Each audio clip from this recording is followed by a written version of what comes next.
Hi friends, kung fu and fitness ഗൈഡിൻ്റെ പുതിയ വീഡിയോയിലേക്ക് എല്ലാവർക്കും സ്വാഗതം. ഞാൻ ഫെലിക്സ് ജോഷി. നമ്മുടെ കുങ്ഫു ട്യൂട്ടോറിയലിൻ്റെ രണ്ടാമത്തെ ക്ലാസ്സാണിത്. അപ്പോൾ ഇന്നത്തെ ക്ലാസ്സിൽ നമ്മൾ ബാലൻസ് ട്രെയിനിങ് ആണ് ചെയ്യുന്നത്. അപ്പോൾ ആദ്യമായിട്ട് ചാനൽ കാണുന്നവരെ ഒന്ന് സബ്സ്ക്രൈബ് ചെയ്തേക്കുക. നേരെ വീഡിയോയിലേക്ക് പോകാം. അപ്പോൾ നമുക്ക് സ്റ്റാർട്ട് ചെയ്യാം. സ്ട്രെയിറ്റ് ആയിട്ട് ഇതുപോലെ നിൽക്കുക. ഒരു കാല് ഇതുപോലെ ഒന്ന് ഉയർത്തുക. ഇതുപോലെ ഉയർത്തിയിട്ട് കാലിൻ്റെ മുട്ടിന് താഴെയായിട്ട് രണ്ട് കൈ വെച്ച് ഇതുപോലെ ഒന്ന് ക്യാച്ച് ചെയ്യുക. ഇതിങ്ങനെ നമ്മൾ ചെസ്റ്റിനോടൊന്ന് ചേർക്കുക. 1 2 3 ഇങ്ങനെ ഒരു 3 കൗണ്ട് നിങ്ങൾക്ക് കിട്ടുന്ന പോലെ ചേർത്തിട്ട് നേരെ താഴേക്ക് വെക്കുക. ഒരു സ്റ്റെപ്പ് മുന്നിലേക്ക് വെച്ചിട്ട് അടുത്ത ലെഗ് ഇതുപോലെ റേസ് ചെയ്ത് ചേർക്കുന്ന സമയത്ത് 1 2 3 1 2 3 1 2 3 1 2 3 ഇതുപോലെ ക്യാച്ച് ചെയ്തുകൊണ്ട് ഒരു 3 സെക്കൻഡ് വീതം ഹോൾഡ് ചെയ്യുന്ന രീതിയിൽ നിങ്ങളൊന്ന് നടക്കുക. നല്ല ബാലൻസ് കീപ്പ് ചെയ്തുകൊണ്ട് തന്നെ നിങ്ങൾ ജസ്റ്റ് ഒന്ന് ചെയ്ത് നോക്കുക. അപ്പോൾ അടുത്തായിട്ട് വീണ്ടും ഇതുപോലെ ഒന്ന് സ്റ്റഡി ആയിട്ട് വെക്കുക. ഇവിടുന്ന് ഒരു കാല് നമ്മൾ പിന്നിലേക്കാണ് റേസ് ചെയ്യുന്നത്. പുറകിലേക്ക് ഒരു കാല് റേസ് ചെയ്യുക. ഈ റേസ് ചെയ്യുന്ന സമയത്ത് നിങ്ങൾ ഒരു കൈ താഴെ ഫ്ലോറിലേക്ക് ടച്ച് ചെയ്യാം.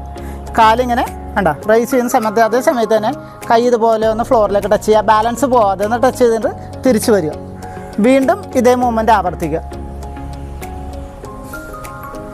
ലെഗ് റേസ് ചെയ്യുന്നതിനോടൊപ്പം തന്നെ കൈയും സ്ലോവിൽ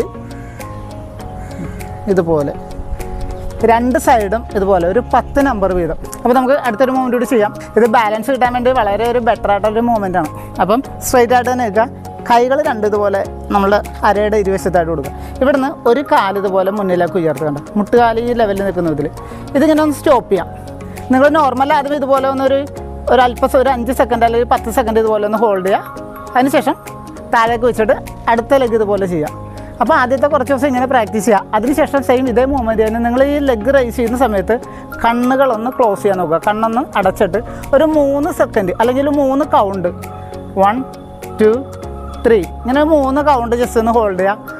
ഇതും ഓരോ ദിവസം തോറും സമയം കൂട്ടിയെടുക്കുക. നമ്മൾ കണ്ണ് തുറന്ന് ഹോൾഡ് ചെയ്യുന്നതും കണ്ണടച്ച് ഹോൾഡ് ചെയ്യുന്നതും രണ്ട് രീതിയിലാണ് എഫക്റ്റ് ചെയ്യുന്നത്. നമ്മൾ കണ്ണടച്ച് ഹോൾഡ് ചെയ്യുമ്പോൾ നിങ്ങൾക്ക് കണ്ണടക്കുമ്പോൾ പെട്ടെന്ന് അറിയാൻ പറ്റും. നമ്മൾ ആ കണ്ണടക്കുന്ന സമയത്ത് തന്നെ ഒരു ബാലൻസിൻ്റെ ഒരു വ്യത്യാസം അറിയാൻ പറ്റും. പക്ഷേ അങ്ങനെ പ്രാക്ടീസ് ചെയ്താണെങ്കിൽ നോർമലിലുള്ള നമുക്ക് ബാലൻസിൻ്റെ ആ ഒരു മൂവ്മെൻറ്റ് വളരെ നല്ല രീതിയിൽ ഇമ്പ്രൂവ് ചെയ്യാൻ സാധിക്കും. അപ്പോൾ നമുക്ക് അടുത്തൊരു കിക്കിൻ്റെ മൂവ്മെൻറ്റിലേക്കൊന്ന് ഒരു ബാലൻസ് ചെയ്തൊന്ന് ഹോൾഡ് ചെയ്ത് നോക്കാം. അപ്പം സെയിം ഇതുപോലെ തന്നെ നിൽക്കുക. ഒരു ലെഗ് ഇതുപോലെ നിങ്ങൾ റേസ് ചെയ്യുക. ഇപ്പോൾ റൈറ്റിലേക്കാണ് റേസ് ചെയ്യുന്നെങ്കിൽ ഇതുപോലെ ഒന്ന് റേസ് ചെയ്യുക. ഇനി ഇവിടെ നിന്ന് മുന്നിലേക്ക് ടോ മുന്നിലേക്ക് ഫോക്കസ് ചെയ്യുന്ന രീതിയിൽ, ഹീലല്ല ടോ മുന്നിലേക്ക് ഫോക്കസ് ചെയ്യുന്ന രീതിയിൽ അതൊന്ന് സ്ട്രെയിറ്റ് ചെയ്ത് നിർത്തുക. വീണ്ടും ഒന്ന് ഫോൾഡ് ചെയ്യുക. ഇവിടെ നിന്ന് വീണ്ടും വേണ്ട മുന്നിലേക്ക് ഇതൊന്ന് പുഷ് ചെയ്തിട്ട് കാലിനൊരു ടൈറ്റ് കൊടുത്തുകൊണ്ടൊന്ന് പുഷ് ചെയ്യുക. 1 തിരിച്ചെടുക്കുക. 2 3 4 5 ഒരു 10 മൂവ്മെൻറ്റ് 10 മൂവ്മെൻറ്റ് ഇങ്ങനെ വരുന്ന രീതിയിൽ ഓരോ കാലിനും ഈ കാലിനും അതുപോലെ തന്നെ ഒന്ന് സ്റ്റോപ്പ് ചെയ്യുക. ഇവിടുന്ന് ഇതുപോലെ സ്ട്രൈറ്റ് ചെയ്ത് ഹോൾഡ് ചെയ്യുക. വീണ്ടും ഈ ഒരു മൂവ്മെൻറ്റ് 10 തവണ വീതം 2 ലെഗും ചെയ്യുക. സെയിം ഇതേ മൂവ്മെൻറ്റ് തന്നെ അതിനുശേഷം ലെഗ് ഇതുപോലെ ഒന്ന് സ്ട്രൈറ്റ് ചെയ്യുക. ഇനി ഇവിടെ നിന്ന് സൈഡിലേക്ക് ഇപ്പോൾ നമ്മൾ ഫ്രണ്ടിലേക്ക് ഒരു ഫ്രണ്ട് കിക്ക് നമ്മൾ ഇതുപോലെ ഫ്രണ്ട് കിക്ക് ചെയ്യുന്ന ഒരു മൂവ്മെൻറ്റിലേക്കാണ് നമ്മൾ താഴെ ചെയ്തത്. അപ്പോൾ ബാലൻസിൻ്റെ ഇതുകൊണ്ട് പുതിയ ആൾക്കാർക്ക് തുടക്കക്കാർക്ക് ഒരു ഹൈ ലെവലിലേക്ക് ലെഗ് എടുക്കുന്ന സമയത്ത് ബാലൻസിന് കുറച്ച് പ്രോബ്ലം ഉണ്ടാകും. അപ്പോൾ അതുകൊണ്ടാണ് നമ്മളൊരു താഴെ ഒരു ലോ ലെവലിൽ എടുത്തത്. സെയിം അതേ മൂവ്മെൻറ്റ് തന്നെ ഇവിടെ നിന്ന് ഇങ്ങനെ സ്റ്റാർട്ട് ചെയ്യുക. ഇനി ഇവിടെ നിന്ന് സൈഡിലേക്ക് ഉണ്ടാ ഇതുപോലെ നമ്മൾ സൈഡിലേക്ക് ഇതുപോലെ ഒന്ന് സ്ട്രൈറ്റ് ചെയ്യുക. വീണ്ടും ഫോൾഡ് ചെയ്തിട്ട് ഇവിടെ തന്നെ വരിക. ഇവിടെ നിന്ന് വീണ്ടും ഉണ്ടാ ഇതുപോലെ ഇത്ര ഹൈറ്റിലൊന്ന് ഹോൾഡ് ചെയ്യുക. തിരിച്ചു വരിക. 1 2 3 സെയിം ഇതേ മൂവ്മെൻറ്റ് തന്നെ ലെഗ് റൈസ് ചെയ്തിട്ട് ഈ ഒരു സൈഡിലേക്കും 1 2 3 നിങ്ങൾ ഇത്രയും മൂവ്മെൻറ്റുകൾ ചെയ്യുമ്പോഴത്തേക്കും ആദ്യമേ ഒരു ബാലൻസിൻ്റെ പ്രശ്നം ഉണ്ടെങ്കിൽ എവിടെയെങ്കിലും ചെറിയൊരു സപ്പോർട്ട് കൊടുക്കുക. നിങ്ങൾക്ക് ഇവിടെ ചെയറിൽ ഏതെങ്കിലും ഒരു ഭാഗത്ത് ചെറിയൊരു സപ്പോർട്ട് കൊടുത്തുകൊണ്ട് ഇപ്പോൾ ഫോർ എക്സാമ്പിൾ ഉണ്ട്. അപ്പോൾ ഇതുപോലെ ഒരു സപ്പോർട്ട് കൊടുത്തുകൊണ്ട് നിങ്ങൾക്ക് ഈ മൂവ്മെൻറ്റ് ചെയ്യാം. എന്നിട്ട് ഇവിടുത്തെ വെയിറ്റ് കുറച്ച് കൊണ്ടുവന്നിട്ട് ഓരോ തോറും ആ വെയിറ്റ് നമ്മൾ ആ കൊടുക്കുന്ന സപ്പോർട്ട് കുറച്ച് കൊണ്ടുവരിക. അതിനുശേഷം ഇതേ മൂവ്മെൻറ്റ് പ്രാക്ടീസ് ചെയ്യാവുന്നതാണ്. അപ്പോൾ നമുക്ക് അടുത്തൊരു മൂവ്മെൻറ്റ് കൂടി ചെയ്യാം. മുൻപേ പറഞ്ഞ പോലെ നിങ്ങളൊരു സപ്പോർട്ട് കൊടുത്തുകൊണ്ട് തന്നെ ഈ മൂവ്മെൻറ്റ് ഒന്ന് സ്റ്റാർട്ട് ചെയ്യാം. ഒരു സപ്പോർട്ട് കൊടുത്തുകൊണ്ട് വേണ്ട ഇതുപോലെ സ്ട്രൈറ്റ് ആയിട്ട് നിൽക്കുക. ലെഗ് ഒന്ന് റേസ് ചെയ്യാം.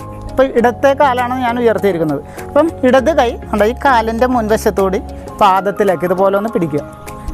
ഇതിവിടെ ഒരു സപ്പോർട്ട് കൊടുത്തിട്ടുണ്ട്.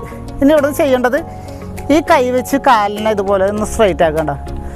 ഇതൊന്ന് മുട്ട് ഫുള്ളായിട്ട് നിവർത്തിയിട്ട് മുട്ടിങ്ങനെ ബെൻഡായിട്ടിരിക്കരുത്. ഫുള്ളായിട്ടൊന്ന് നിവർത്തിയിട്ട് ഇതുപോലെ ഒന്ന് സ്റ്റോപ്പ് ചെയ്യുക. ഇവിടെ സപ്പോർട്ട് കൊടുക്കുക നിങ്ങൾ ചെയ്ത് പ്രാക്ടീസ് ചെയ്യുന്ന സമയത്ത്. എന്നിട്ട് പിന്നീട് ഈ സപ്പോർട്ട് നമുക്ക് പതിയെ കുറക്കാവുന്നതാണ്. വീണ്ടും ഇതുപോലെ ഒന്ന് ഫോൾഡ് ചെയ്ത് കൊണ്ടുവരിക. എന്നിട്ട് ഇവിടുന്ന് വീണ്ടും റൈസ് ചെയ്യുക. ബോഡി ഒന്ന് സ്ട്രൈറ്റ് ആക്കി വെക്കുക. കാലും സ്ട്രൈറ്റ് ആകുന്ന രീതിയിൽ വീണ്ടും ഇതിനെ ഒന്ന് മടക്കി കൊണ്ടുവരിക. വീണ്ടും ഇവിടെ വരും. ഇവിടെ നിന്ന് ഹോൾഡ് ചെയ്യുന്ന സമയത്ത് ഒരു 3-5 സെക്കൻഡുകൾ ഇതുപോലെ ഒന്ന് ഹോൾഡ് ആവുന്ന രീതിയിൽ വീണ്ടും ഇതുപോലെ ഒന്ന് തിരിച്ചു കൊണ്ടുവരിക. ഈ ഒരു മൂവ്മെൻറ്റ് ചെയ്യുക. അപ്പോൾ അടുത്ത കാലം അതുപോലെ തന്നെ 2 കാലും ചെയ്യുക. ഈ ഒരു സൈഡ് ഇതുപോലെ ഒന്ന് ക്യാച്ച് ചെയ്യുക. അതിനുശേഷം ഇതുപോലെ ഒന്ന് ഫുള്ളായിട്ടൊന്ന് നേരെ ആക്കുക. 1 2 3 ഇതുപോലെ ഒന്ന് ബെൻഡ് ചെയ്യുക. വീണ്ടും 1 2 3 വീണ്ടും 1 2 3. ഈ ഒരു മൂവ്മെൻറ്റും ഓരോ ലെഗിനും 10 തവണ വീതം ചെയ്യാം. അപ്പോൾ നമ്മളിപ്പോൾ മുന്നിലേക്കാണ് ചെയ്തത്. സെയിം ഇതേ മൂവ്മെൻറ്റ് നമുക്കൊന്ന് റിവേഴ്സ് ചെയ്ത് നോക്കാം. കാല് ഇതുപോലെ ഒന്ന് മടക്കുക. കാലിൻ്റെ ആംഗിളിലേക്ക് ക്യാച്ച് ചെയ്യുക. താഴെ ഉണ്ടോ, ഈ ഒരു ആംഗിളിലേക്കൊന്ന് ക്യാച്ച് ചെയ്യുക. ഞാൻ റൈറ്റിലേക്കാണ് ഹോൾഡ് ചെയ്തിരിക്കുന്നത്. അതുപോലെ റൈറ്റ് ഹാൻഡാണ് ഇതുപോലെ ക്യാച്ച് ചെയ്തിരിക്കുന്നത്. ഇനി നേരെ ചെയ്യേണ്ടത് ഇവിടുന്ന് ഈ കാല് നേരെ ബാക്കിലേക്ക് മടക്കുക. ഇതുപോലെ ഒന്ന് മടക്കുക. ഇവിടെ നിന്ന് ബോഡിക്ക് ഒരല്പം ബെൻഡ് കൊടുക്കുക. ഇനി ചെയ്യേണ്ടത് കാല് നമ്മൾ മടങ്ങിയാണ് ഇരിക്കുന്നത്. ഇതിനൊന്ന് നിവർത്താൻ നോക്കുകയാണ്. മുട്ടുകാലൊന്ന് നേരെയാക്കാനാണ് നമ്മൾ ശ്രമിക്കുന്നത്. അതനുസരിച്ച് നമ്മുടെ തൈസ്, കാലിൻ്റെ തുടഭാഗം കുറച്ചുകൂടി മുകളിലേക്ക് ഉയർത്തുകയും ചെയ്യുന്നുണ്ട്. അപ്പോൾ നിങ്ങൾ ചെയ്യുന്ന സമയത്ത് ഇതിന് ജസ്റ്റ് ഒരു സപ്പോർട്ട് കൊടുക്കുക. ഒരു സപ്പോർട്ടില്ലാതെ ഇത് തുടക്കക്കാർക്ക് ചെയ്യാൻ കഴിയില്ല. അപ്പം ചെറിയൊരു സപ്പോർട്ട് കൊടുക്കുക. നിങ്ങൾക്ക് കിട്ടുന്ന അത്ര മൂവ്മെൻറ്റ്, നിങ്ങൾക്ക് എത്രയാണ് കിട്ടുന്നത് ആ ഒരു ഹൈറ്റിൽ ഒന്ന് ഹോൾഡ് ചെയ്യുക. തിരിച്ച് വീണ്ടും എടുക്കുക. അപ്പോൾ ഈ ഒരു മൂവ്മെൻറ്റ് 2 ലെഗിനും ഒരു 5 തവണ വീതം ചെയ്യും.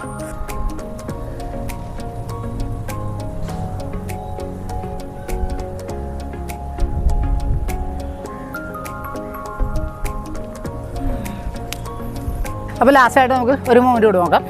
ഇതുപോലെ ഒന്ന് സ്റ്റഡി ആയിട്ട് വെക്കുക. ഇവിടെ നിന്ന് ചെയ്യേണ്ടത് ഇതുണ്ട, 2 കാല് ഇതുപോലെ മുട്ടുകാല് ഇതുപോലെ ഒന്ന് മടക്കിയിട്ട് വേണ്ട ഇങ്ങനെ ഒന്ന് ബെൻഡ് ചെയ്യാം. ബോഡി ഒരല്പം താഴേക്ക് ഡൗൺ ചെയ്ത്. ഇപ്പോൾ നമ്മുടെ കാലിലേക്ക് നല്ല വെയിറ്റ് വരുന്നുണ്ട്. ഇനി ഇവിടെ നിന്ന് ചെയ്യേണ്ടത് ഒരു കാല് ഫ്രീ ആക്കുക. ഒരു കാല് കണ്ട ഇപ്പോൾ നമ്മൾ 2 കാല് വയ്ക്കുന്നു. ഞാനത് റൈറ്റ് ലെഗ് ഫ്രീ ആക്കിയിട്ട് ലെഫ്റ്റ് ലെഗിലേക്കാണ് ബോഡി വെയിറ്റ് കൊടുത്തിരിക്കുന്നത്. ഇനി ഈ റൈറ്റ് ലെഗ് ചെയ്യുന്നത് കണ്ട, ഈ കാല് ഇതിലേക്ക് ഇതുപോലെ ഒന്ന് പിടിച്ചിട്ട് കാലിൻ്റെ ആംഗിളിലേക്ക് പിടിച്ചിട്ട് ഇതെടുത്തിട്ട് നമ്മൾ ലെഫ്റ്റ് മുട്ടുകാലിൻ്റെ മുകളിലേക്കാണ് ഇത് വെച്ചിരിക്കുന്നത്. കണ്ടോ, ഇതിൻ്റെ മുകളിലേക്ക് വെച്ചിരിക്കുന്നത്. നമ്മൾ ഹൈറ്റ് നേരത്തെ ഇരുന്നത് പോലെ തന്നെ ആ കാല് ബെൻഡ് ചെയ്തിരുന്ന ആ ഹൈറ്റ് തന്നെ മെയിൻറ്റെയിൻ ചെയ്യുക. ഇവിടെ നിന്ന് കൈകൾ ഈ കാലിലേക്ക് നമ്മളൊരു ചെയറിലിരിക്കുമ്പോൾ നമ്മൾ ഹാൻഡ് റെസ്റ്റിൽ സപ്പോർട്ട് ചെയ്യുന്നത് പോലെ തന്നെ ഇങ്ങനെ സപ്പോർട്ട് ചെയ്തുകൊണ്ട് ബോഡി വെയിറ്റ് ഒരു കാലിലേക്ക് മാറ്റുകയാണ് ചെയ്യുന്നത്. ഇത് ശരിക്കും കാലിൻ്റെ ഫോഴ്സ്, പവർ മാത്രമല്ല കാലിൻ്റെ മസിൽസിനും അതുപോലെ തന്നെ കാലിൻ്റെ ജോയിൻറ്റിനൊക്കെ ഏറ്റവും നല്ലൊരു വർക്കൗട്ട് തന്നെയാണ്. ഏറ്റവും നല്ല ബാലൻസിനേക്കാൾ ഉപരി ബാലൻസിനോടൊപ്പം തന്നെ നല്ലൊരു സ്ട്രെങ്ത്ത് കിട്ടാൻ പറ്റുന്നൊരു വർക്കൗട്ട് തന്നെയാണ്. അപ്പോൾ ഇങ്ങനെ ഒന്ന് ഹോൾഡ് ചെയ്യുക. അതിനുശേഷം ലെഗ് ഒന്ന് ചേഞ്ച് ചെയ്തിട്ട് ഓപ്പോസിറ്റ് ഈ ഒരു സൈഡിലേക്ക് സെയിം ഇതേ മൂവ്മെൻറ്റ് തന്നെ ഇതിലേക്കൊന്ന് വെയിറ്റ് ഒന്ന് ഷിഫ്റ്റ് ചെയ്യുക. ആ ഷിഫ്റ്റ് ചെയ്യുന്ന സമയത്ത് കണ്ട ഒരു കാലിങ്ങനെ വരുന്ന സമയത്ത് ഒന്ന് ബാലൻസ് ഒന്ന് നന്നായിട്ടൊന്ന് കീപ്പ് ചെയ്യുക. സപ്പോർട്ട് കൊടുക്കാൻ പറ്റുന്ന സ്ഥലത്ത് നിങ്ങളൊന്ന് ചെറിയൊരു സപ്പോർട്ട് കൊടുക്കുക. അതിനുശേഷം സ്ലോവിലി ഇങ്ങനെ വീഴുമ്പോൾ ഇത് ചെയ്യുമ്പോഴത്തേക്ക് ഇങ്ങനെ സ്പീഡ് അധികം വേണ്ട. കാരണം സ്പീഡിലെടുത്താൽ നമ്മുടെ ഒരു ബാലൻസ് പോയി നിങ്ങൾ ഇതാവും. അപ്പോൾ വളരെ സ്ലോവിലി എടുക്കുക. ഇവിടെ നിന്ന് കണ്ട ഇതുപോലെ ഒന്ന് ഇതിന് മുകളിലേക്ക് വെക്കുക. ഇനി ഇത്രയും ഭാഗം വന്നു കഴിഞ്ഞാൽ കുറച്ചുകൂടി ഒന്ന് ഡൗൺ ചെയ്യണം. നമുക്ക് അല്പം കൂടി ഡൗൺ ചെയ്തിട്ട് കൈകൾ ഇതുപോലെ ഒരു ചെയറിൽ വെച്ചിരിക്കുന്ന പോലെ തന്നെ ഇതും ഒറ്റ ദിവസം കൊണ്ട് തന്നെ നിങ്ങൾ ഈ ഒരു പൊസിഷനിലേക്ക് എത്താൻ ശ്രമിക്കരുത്. വളരെ കുറച്ച് ദിവസങ്ങളെടുത്ത് പ്രാക്ടീസ് കൊണ്ട് മാത്രം ഈ ഒരു സമയത്തിലേക്ക് ഒരു 10 സെക്കൻഡ് വീതം ഒന്ന് ആദ്യ സമയത്തൊന്ന് ഹോൾഡ് ചെയ്യുക. അതിനുശേഷം ഇതും ഇരുവശത്തും ചെയ്യുക. അപ്പോൾ എല്ലാവരും നന്നായിട്ട് പ്രാക്ടീസ് ചെയ്യുക. വീഡിയോ നിങ്ങൾക്ക് ഇഷ്ടമായെങ്കിൽ ലൈക്ക് ചെയ്യുക. അതുപോലെ നിങ്ങളുടെ അഭിപ്രായങ്ങൾ വീഡിയോയ്ക്ക് താഴെ കമൻറ്റ് ചെയ്യുക. അടുത്തൊരു വീഡിയോയിൽ കാണുന്നത് വരെ